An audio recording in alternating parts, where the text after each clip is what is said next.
Hey guys, the Six Kings Slam just wrapped up, and in today's video I'm going to talk about the Sinner and Alcaraz final, but I want to quickly acknowledge the third place playoff between Djokovic and Nadal, my personal favorite rivalry of all time.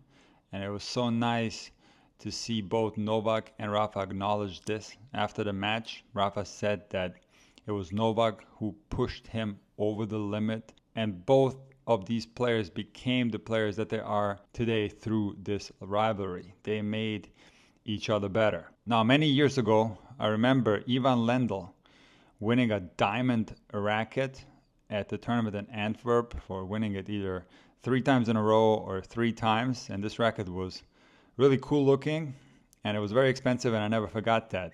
And it was so cool to see Nadal receive a golden racket today at the Six Kings Slam.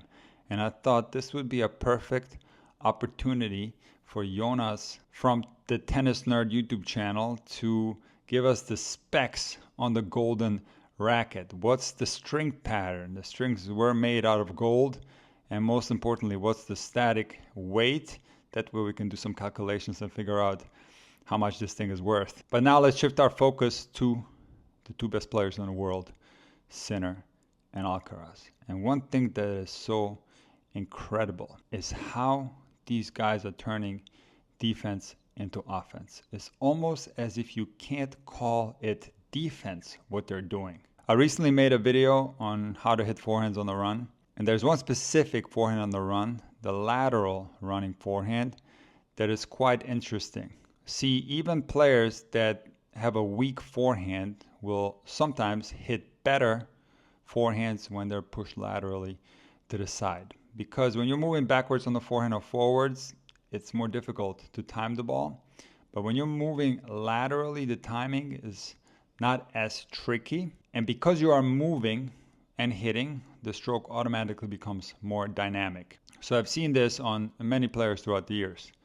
But I've never seen anyone hit balls as hard as Alcaraz and Sinner do it when they're pushed laterally to the side.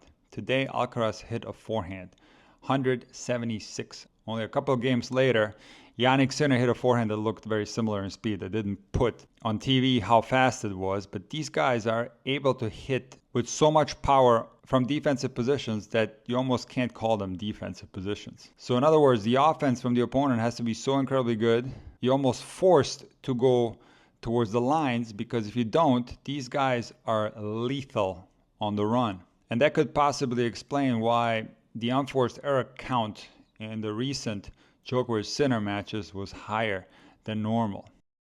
Somewhat similar to Nadal playing Djokovic at his prime.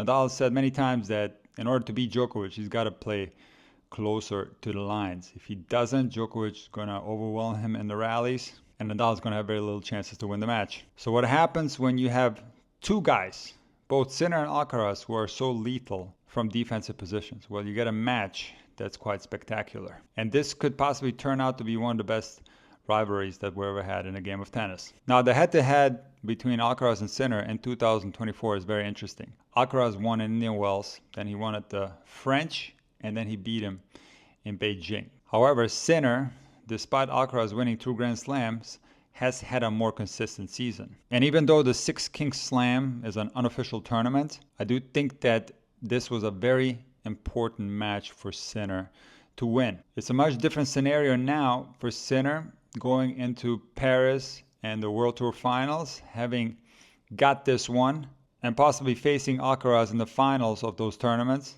or at the World Tour Finals, could be even in the semifinals, depending on how they end up in their groups. I think this win today is a meaningful one, even though it doesn't officially count towards the head-to-head. It's very difficult to predict who is going to win between Sinner and Alcaraz, because both guys play with a lot of offense. There are a lot of ups and downs. There are slight dips in level that both guys will go through throughout the match. There has not been a match yet where one guy played incredible the entire match.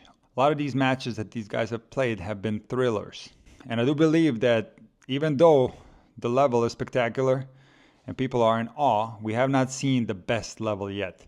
That is still to come. I'm going to later talk about some of the things that these guys are going to get better at in the coming years. So this rivalry is only going to get better in level. So I think what's going to matter in the coming years are several factors. The dynamic of their head-to-head is always important. If one guy gets on a roll like Alcaraz did this year, it's easier to keep winning than if it's going back and forth all the time. The dynamic of a single season for each guy is also important. For example, if one guy is coming off a Grand Slam win where the other guy lost early and they face each other in the following tournament, that's going to matter a lot. Just like any other matchup, the day form, if one guy catches absolute fire and just plays out of his mind and the other one is slightly off his game, and if we get the privilege to watch both of these guys at the absolute limit of their level, we're going to see some of the greatest matches ever. I do not believe we have seen that yet. And even in today's match, despite it being very spectacular,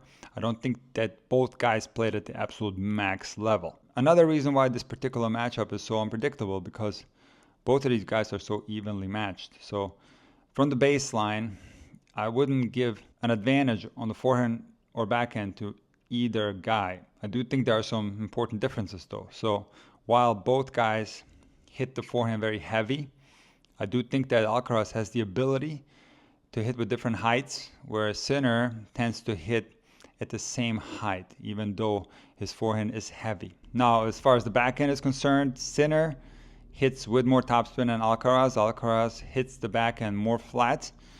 And when Alcaraz is not at his best, which doesn't happen that often, but when he's off his game, he does make quite a few backhand errors, and he did make some backhand errors in this match. Alcaraz's variety doesn't seem to bother Sinner much because Sinner is very good at running down Alcaraz's drop shots, and Sinner has one of the best passing shots. Now for me, the most important factor in this matchup is the serve. And Carlos Alcaraz has improved his serve, but Sinner has improved his serve more than Alcaraz. Sinner now is one of the best servers in the world. He's in the top 5, and I think he can go even higher. The serve looks more balanced to me than it used to. I made a video on Sinner's serve a while back, some of the changes he has undertaken throughout his young career. But see, you also have to consider the difference between the actual serve and the hold game. And not only has Sinner's serve improved, his hold game has gotten a lot better. This year I've seen him serve out matches, some that I haven't seen in past years, and this is still something that Alcaraz sometimes has trouble with. Now, of course, surfaces matter as well when it comes to this rivalry, and generally a slower surface is going to benefit Alcaraz more because he has the ability to put more height on his shots. It's not necessarily more spin, but it's rather more height, something that he effectively did in the French Open semis. And of course, faster surfaces are going to slightly benefit Sinner. Now, this doesn't mean that Sinner can't beat Alcaraz on a slow surface. He can. And it also doesn't mean that Alcaraz can't beat Sinner on a fast surface. Ferrero said that the court at the 6th King Slam was extremely fast, and Alcaraz was pretty competitive in this match. Now, both Sinner and Alcaraz play an aggressive game style. But I do believe that when we're talking about high percentage tennis, I see more of that from Sinner than I do from Alcaraz. I do feel like Alcaraz will at times, not very often, go for low percentage shots. As good as he is from defensive positions, sometimes when it's not his day, when he's not feeling the ball, he'll make a tremendous amount of mistakes. I see less of that from Sinner than I see it from Alcaraz. And I think the results in 2024 reflect that. I think both guys had a phenomenal season, both winning 2 slams, but overall, Sinner's season has been more consistent. So taking all this into account, it was hard to predict who was going to take this one. I was changing my mind throughout the first and second set who was going to come out as the winner. So let's quickly break down what happened. Sinner started very strong and broke Alcaraz at 2-1, held serve, went up 4-1. But then Alcaraz broke back at 4-2, held serve. And at 4-all, Sinner had a look on Alcaraz's serve at deuce and missed a open court forehand, sprayed it wide, was going inside out. Then he had another deuce forehand that he dumped into the net. So Sinner could have broken serve there at 4-all and served for the set, but he didn't. Both guys ended up holding. They got into a tiebreak. and Alcaraz was the more consistent player in the tiebreak. Now, another thing that Sinner has improved this year is his mental game. So Sinner has won 10 matches this year when losing the first set, and that is a sign of mental strength. So even today, Sinner was extremely strong early in the second set, breaking Alcaraz. Now, he did end up losing his serve again, but he won the second set comfortably, 6-3. And in the third, we saw a dip in level from Alcaraz when he was serving at 4-3, basically giving his service game away with 2 double faults and one a really easy unforced error. And again, just like Sinner did against Djokovic, he was extremely solid serving out the match. So this matchup is very exciting because we get to see a contrast in playing styles and also a contrast in personality between these two guys. And that's, in my opinion, what makes matchups more exciting.